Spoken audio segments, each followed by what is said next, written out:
Au coin d'une rue bondée, où passaient des pas précipités et un flux incessant de gens, une vieille femme attendait tranquillement. Sa silhouette austère avec des vêtements en lambeaux, un vieux chapeau sur la tête et un bâton de bois à la main ne la rendaient pas invisible dans les rues animées. Elle n'est pas une mendiante ordinaire, mais elle surveille secrètement un personnage spécial, le garçon que sa fille aime et qui sera son futur gendre. Peu de temps après, la voiture brillante s'est arrêtée devant elle. Un jeune homme, au comportement élégant, descendit de la voiture, à côté de lui se trouvait une belle fille au regard hautain, appartenant clairement à la classe supérieure. La vieille femme trembla et s'approcha les mains tendues, les yeux remplis de misère et de ressentiment. Mais ce n'était pas une simple demande, mais le début d'une épreuve, le moment où elle décida de tester si ce garçon était vraiment digne de faire partie de sa famille ou non.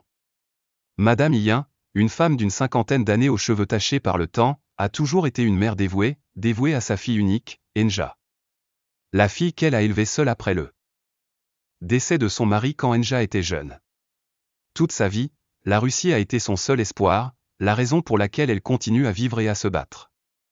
Pour elle, Enja n'est pas seulement sa fille, mais tout, une source de motivation irremplaçable. Il y a une semaine, Enja a amené son petit ami à la maison pour la rencontrer, et même si c'était un événement que Madame Hien attendait avec impatience depuis longtemps, elle ne pouvait toujours pas cacher son anxiété. Le nom du garçon est Min, c'est une personne avec une apparence brillante et polie et un milieu familial assez stable. Enja a déclaré que Min est le responsable des ressources humaines dans une grande entreprise, que sa famille est assez riche et qu'il est le fils unique d'un homme d'affaires prospère de la ville.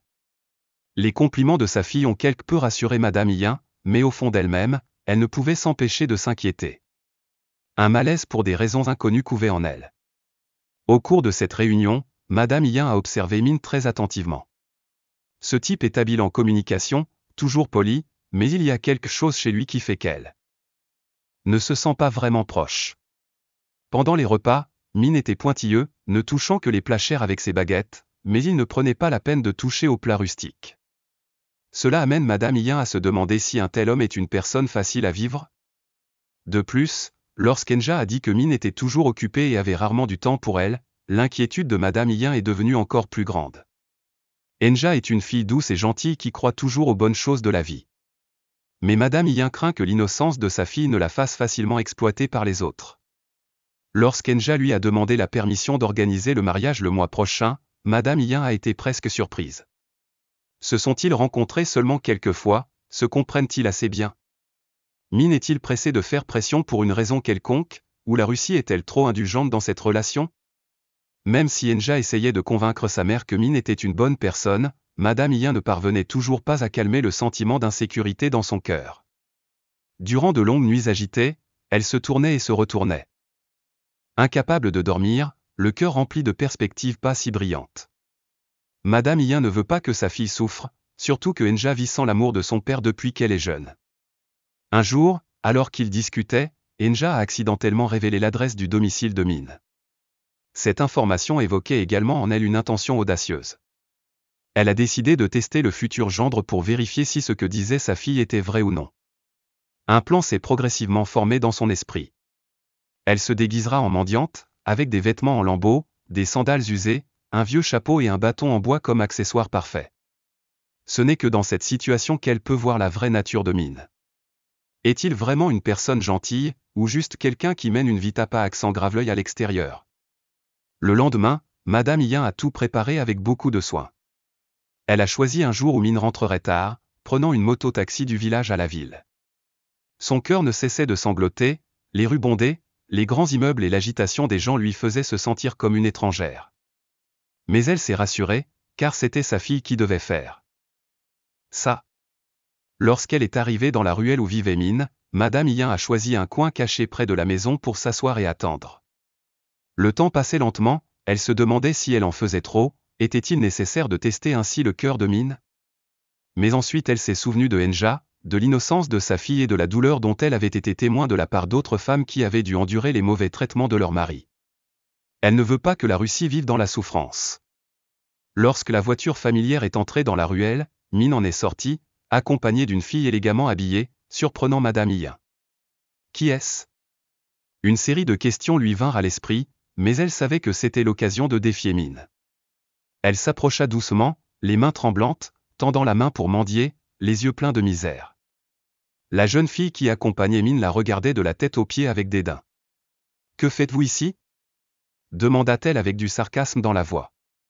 Madame Yin baissa la tête, la voix tremblante. « Mademoiselle, j'ai tellement faim, aidez-moi s'il vous plaît à acheter du pain. » La jeune fille jeta une monnaie par terre et dit froidement, « Prends-la et pars, ne nous dérange pas. » Madame Yin se pencha pour ramasser l'argent, les mains tremblantes, non pas à cause de la fatigue, mais à cause de la colère et de la déception. Cependant, juste avant qu'elle ne se lève, quelque chose d'inattendu s'est produit. Min s'approcha, se pencha pour l'aider à se relever, la voix sévère, « Qu'est-ce que tu fais?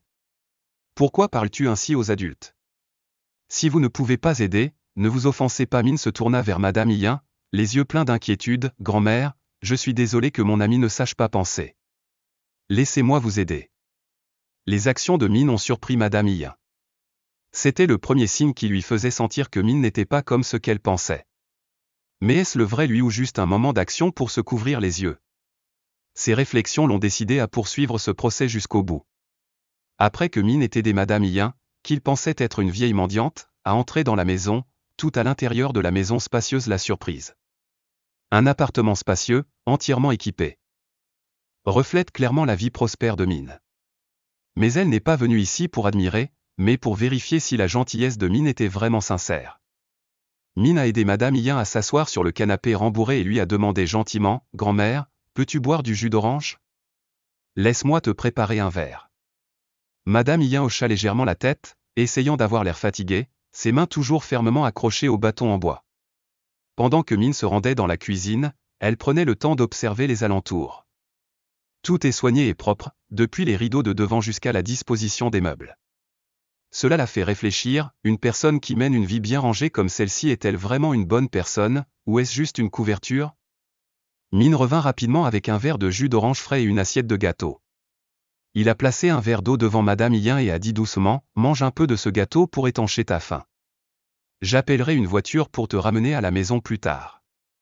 Il fait noir comme ça, c'est très dangereux de marcher. » Madame Yin tenait un verre de jus d'orange et faisait semblant d'en boire une gorgée tremblante. Dans son cœur, elle se sentait un peu réchauffée par la prévenance de Min, mais en même temps elle ne voulait toujours pas s'arrêter. Elle doit aller plus loin pour vérifier s'il est sincère ou non. Madame Yin parla soudain, sa voix se brisant comme si elle essayait de réprimer ses émotions, « Vous êtes une très bonne personne. Une personne comme vous doit être poursuivie par de nombreuses filles. Avez-vous un amant? » Min a été un peu surpris par sa question, mais il a souri et a répondu, « Vous plaisantez, vous plaisantez? Je suis sur le point de me marier. Ma femme est une fille gentille et très simple. Je l'aime vraiment et j'espère juste pouvoir prendre soin d'elle pour le reste de ma vie. » En entendant ces mots, Madame Yin s'est sentie un peu plus soulagée, mais elle a quand même décidé d'approfondir le défi. Elle fit semblant d'être curieuse et continua à demander, « La fille qui était avec toi tout à l'heure est-elle ta fiancée? » Min secoua rapidement la tête et expliqua, « Non, c'est juste mon cousin. Il est toujours impulsif, parfois un peu arrogant, mais je ne veux pas trop lui en vouloir car il est encore jeune. » Madame Yin a continué à le tester avec des questions astucieuses, « Quelqu'un comme vous est à la fois talentueux et riche, il doit y avoir beaucoup de filles qui l'aiment beaucoup. N'avez-vous pas peur que votre future épouse soit désavantagée? » Min a répondu immédiatement, sa voix remplie de sincérité, « Grand-mère, je sais que j'ai certaines conditions, mais ma femme n'est pas quelqu'un qui se soucie des choses matérielles. Elle est très simple. Cela me fait l'aimer et la respecter davantage. J'espère juste que demain je pourrai beaucoup la rattraper. » Ces mots ont amené Madame Yin à faire davantage confiance à son futur gendre. Cependant, elle voulait quand même contester une dernière fois. Elle baissa la tête et fit semblant de la remercier, mais dit quelque chose qui rendit le défi encore plus tendu, « Je suis vraiment désolé pour toi. À cause de moi, toi et cette fille êtes en colère l'un contre l'autre. J'ai fait semblant d'être faible et pauvre. Je n'aurais plus dû venir ici pour vous déranger. » Min l'arrêta immédiatement, le visage plein d'inquiétude, « Ce n'est pas ta faute, vieille dame. C'est juste qu'elle a une personnalité enfantine, c'est pour ça qu'elle se comporte comme ça. Ne t'en fais pas. En plus, te rencontrer est aussi le destin, je suis prêt à t'aider si tu as besoin d'autre chose. » Ces mots ont rendu Madame Yin vraiment émue. Elle pensait secrètement que Min était non seulement polie mais aussi attentionnée et prête à aider les autres même si elle ne la connaissait pas. Cependant, Comme test supplémentaire, elle a décidé de refuser toute aide et s'est levée pour partir. À ce moment-là, Min a sorti son portefeuille, a sorti un gros billet et l'a mis dans sa main. « S'il vous plaît, prenez-le et utilisez-le. Je sais que vous ne voulez pas l'accepter, mais je pense que c'est un petit morceau de mon cœur. Ne refusez pas. » Madame Yin a rapidement agité la main, essayant de montrer son refus. « Non, je n'ose pas l'accepter. » Mais Min lui mit fermement l'argent dans la main, les yeux remplis de sincérité. « Ne sois pas timide, prends-le. J'espère juste que tu pourras vivre un peu moins dur. » En fin de compte, Madame Yin a gardé l'argent le cœur lourd. Mes sentiments étaient non seulement réfléchis et délicats, mais aussi sincères dans mon désir de l'aider, même si elle n'était qu'une étrangère. En sortant de la maison de Min, Madame Yin s'est retournée pour regarder la maison une dernière fois. Un étrange sentiment de paix naquit dans son cœur. Peut-être que sa fille n'a pas choisi la mauvaise personne, se dit-elle. Après avoir quitté la maison Min, Madame Yin marchait lentement dans la rue qui commençait à s'éclairer. Dans sa main se trouvait un billet d'argent que Min l'a forcé à accepter, un acte qui a ému même elle, une mère expérimentée. Tout au long du chemin, elle n'arrêtait pas de penser à ce qui venait de se passer, à la gentillesse de Min, à son attitude sincère et à la façon dont Min la traitait dans une situation où peu de gens pouvaient rester calmes. Mais toutes ces choses reflètent-elles vraiment sa nature ou ne sont-elles qu'une couverture temporaire? Madame Yin est rentrée tard dans sa petite maison de banlieue. Entrant dans la cuisine simple, elle posa l'argent sur la table et resta assise en réfléchissant tranquillement. Sa fille, Enja, venait de rentrer du travail. Voyant sa mère revenir d'un voyage mystérieux, elle demanda curieusement « Où es-tu allée, maman, pour revenir si tard ?» Madame Yin sourit et secoua la tête « Je rends juste visite à une connaissance. » Enja n'en demanda pas plus, mais la tranquillité d'esprit dans la voix de Madame Yin lui fit ressentir quelque chose de positif, même si elle ne le dit pas à voix haute. Madame Yin a décidé de ne pas parler immédiatement à Enja de son projet de tester le cœur de Min. Au lieu de cela, elle veut laisser sa fille ressentir le bonheur de sa propre décision. Les jours suivants, Madame Yin a observé de plus près en silence la relation entre Min et Enja à travers les histoires racontées par Enja. Elle s'est rendue compte que Min non seulement traitait bien Enja, mais qu'il se souciait également des gens qui l'entouraient. Par exemple, il s'arrêtait souvent à la maison pour rendre visite aux parents d'un collègue en faisant semblant d'être faible, où il lui arrivait parfois d'aider Enja de manière proactive au travail. Un jour, Enja lui a raconté que Min avait aidé un ami en difficulté financière, même s'il ne s'agissait que d'un collègue pas si proche. Madame Yin écoutait tranquillement, se sentant plus soulagée. Peut-être que je suis la bonne personne à qui ma fille peut se confier. Cependant, dans la vie, Madame Yin a décidé d'aller plus loin. Cette fois, elle voulait tester. Prouver comment Min faisait face à des difficultés inattendues. Un jour, Madame Yin a soudainement appelé Min.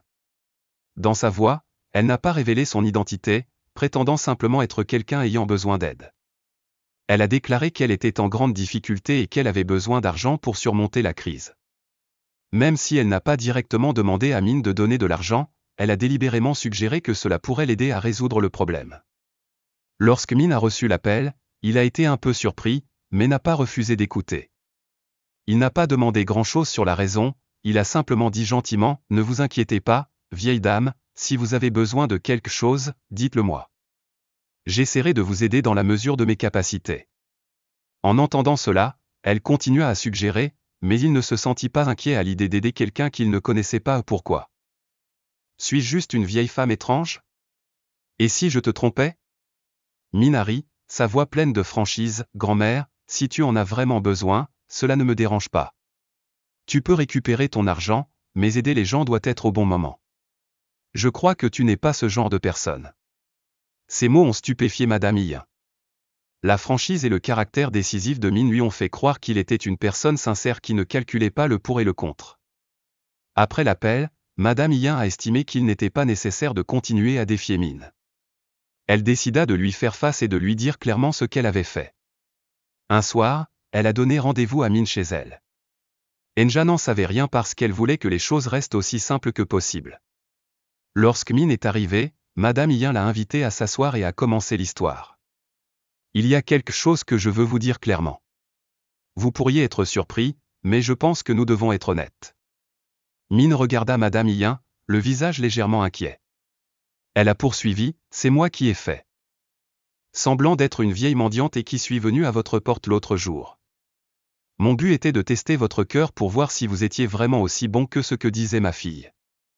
Min resta assis silencieusement pendant un moment, puis il sourit légèrement, sans la moindre colère ou contrariété. Mon oncle, je comprends. En fait, si vous voulez tester mon cœur pour protéger Madame Enja, je respecte beaucoup cela. J'espère juste qu'après cela, vous pourrez vous sentir plus en sécurité avec moi. La réponse de Min a touché Madame Yin. Elle ne s'attendait pas à ce que Min non seulement accepte son défi, mais fasse également preuve de sympathie pour les inquiétudes de sa mère. À ce moment-là, Madame Yin a senti toutes ses insécurités disparaître complètement. À partir de ce jour, Madame Yin n'avait plus aucun doute sur Min. Non seulement elle se sentait en sécurité en lui confiant le bonheur de sa fille, mais elle ressentait également les sentiments sincères qu'il éprouvait pour Enja. Les journées de préparation du mariage se sont déroulées dans une ambiance joyeuse. Madame Yin a même plaisanté avec Min, « Si vous rendez ma fille triste, je me déguiserai pour vous chercher à nouveau. » Min a ri bruyamment et a fermement promis, « Ne vous inquiétez pas, je prendrai bien soin de Enja. » Le jour du mariage, lorsqu'elle a vu sa fille marcher dans l'allée avec Min, Madame Yin a eu l'impression que son cœur était un peu chargé. Elle savait que sa fille avait choisi la bonne personne et qu'elle avait également fait ce qu'il fallait pour protéger son bonheur. Le jour du mariage de Enja et Min a eu lieu par une chaude après-midi, lorsque la lumière dorée du soleil filtrait doucement à travers les rangées d'arbres verts ombragés. Madame Yin était assise tranquillement au premier rang, les yeux brillants de bonheur mais aussi un peu de nervosité dans le cœur. Elle était pleine de réflexions sur le chemin parcouru du doute à la confiance, de l'inquiétude à la paix. Ce n'est pas seulement un jour spécial pour Enja, mais aussi le jour où elle ressent le plus clairement le véritable amour et la sincérité de Min. Madame Yin n'est pas simplement une nourricière, mais aussi une protectrice prête à relever tous les défis pour garantir que sa fille ait une vie heureuse. Depuis la mort de son mari, elle s'est habituée à être à la fois père et mère, et tous ses sacrifices visent simplement à espérer que Enja trouvera quelqu'un d'assez bon pour l'accompagner pour le reste de sa vie. Mais lorsque cette personne est apparue, elle ne pouvait s'empêcher de se demander si Min aimait vraiment Enja et s'il pouvait offrir à sa fille un foyer heureux. Ces réflexions ont conduit à un plan de test audacieux. Et aujourd'hui, elle peut sourire en sachant qu'elle a eu tort de douter de Min, mais cette erreur était nécessaire pour que Madame Yin réalise qu'elle est non seulement une bonne personne mais aussi un gendre en qui elle peut entièrement faire confiance à sa fille. Min, du début à la fin, ne savait pas qu'il avait surmonté les défis difficiles que lui posait Madame Yin. Non seulement il ne lui en voulait pas, mais il comprenait aussi profondément ses inquiétudes. C'est la maturité, le sang-froid et la compréhension de Min qui ont aidé Madame Yin à dissiper tous les doutes. Min aime non seulement Enja, mais la chérit également comme toute femme attend de son partenaire. Il n'aime pas à cause de l'apparence, ni à cause de conditions matérielles, mais à cause de la personnalité simple, gentille et sincère de Enja. Min a mentionné ces choses à plusieurs reprises et cela a touché le cœur de Madame Yin. Un homme vraiment aimant le dira non seulement avec des mots, mais aussi le prouvera par des actes, et Min a fait les deux. De l'histoire de Min, Enja et Madame Yin, on tire une profonde leçon, la sincérité est toujours le fondement le plus solide de toute relation. Madame Yin, même dans son rôle de mère protectrice, a appris qu'une inquiétude excessive n'est pas toujours nécessaire. Min, bien qu'il soit mis au défi dans des situations délicates, choisit toujours de traiter tout le monde autour de lui avec gentillesse. Et Enja, avec son innocence et sa confiance, a trouvé le véritable amour auprès d'un homme digne. Leur histoire nous rappelle aussi que dans la vie, il faut parfois prendre le temps de mieux comprendre les gens qui nous entourent, au lieu de porter des jugements hâtifs. Madame Yin a utilisé le test pour vérifier, mais le plus important était la façon dont Min a répondu avec sincérité et sans prétention. À la fin de la cérémonie de mariage, Madame Yin a regardé sa fille et son gendre se tenir la main alors qu'ils sortaient de la cérémonie, le cœur débordant d'émotions indescriptibles. Elle savait qu'à partir de ce moment, la Russie avait une nouvelle famille, une nouvelle vie. Mais elle ne se sentait ni perdue ni inquiète. Au contraire, elle avait le sentiment d'avoir bien rempli son rôle de mère. Min a prouvé qu'il méritait d'être le partenaire de vie de Enja, et elle pense qu'il sera également un fils dont elle pourra être fière. Dès les premiers jours où elle a rencontré Min avec méfiance jusqu'à le comprendre clairement, ce voyage a non seulement aidé Madame Yin à se sentir plus en sécurité, mais lui a également fait apprécier davantage la valeur de l'amour et de la confiance dans la famille. L'histoire de Madame Yin et Min est la preuve que le bonheur ne vient pas toujours de choses parfaites, mais qu'il est parfois le résultat de défis. Ce sont les défis qui aident les gens à mieux se comprendre, à mieux s'apprécier et à réaliser les vraies valeurs. Pour Enja et Min, le défi de Madame Yin n'est pas seulement un test mais aussi un catalyseur pour leur faire comprendre que leur amour est suffisamment fort pour surmonter tous les doutes. Et pour Madame Yin, ce défi l'a non seulement aidé à croire en son futur gendre, mais lui a également fait comprendre que parfois abandonner les soucis inutiles est la meilleure façon de préserver le bonheur des personnes qu'on aime.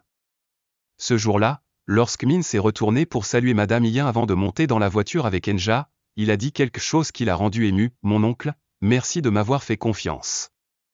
Je promets de faire de mon mieux pour rendre Enja toujours heureuse, car je sais que son amour est le cadeau le plus précieux que j'ai. » Madame Yin a juste souri, n'a rien dit, mais dans ses yeux il y avait de la fierté, de la confiance et un peu de soulagement. Elle savait qu'à partir de maintenant, il n'y avait plus de quoi s'inquiéter. Sa fille a choisi la bonne personne et elle a également joué le bon rôle de mère. Leur histoire se termine par une belle fin, mais ouvre en même temps un nouveau départ. Une petite famille pleine d'amour et de sincérité. Là, les bonnes valeurs d'amour et de confiance perdureront pour toujours, devenant une base solide pour leur vie heureuse. Merci d'avoir regardé la vidéo sur la chaîne Ancien Philosophie. Si vous aimez l'histoire de cette vidéo, veuillez commenter en premier. Si vous ne l'aimez pas, veuillez commenter le numéro 2. Merci de nous soutenir en vous abonnant à la chaîne et en sonnant la cloche pour regarder les dernières vidéos sur les enseignements des anciens pour la vie.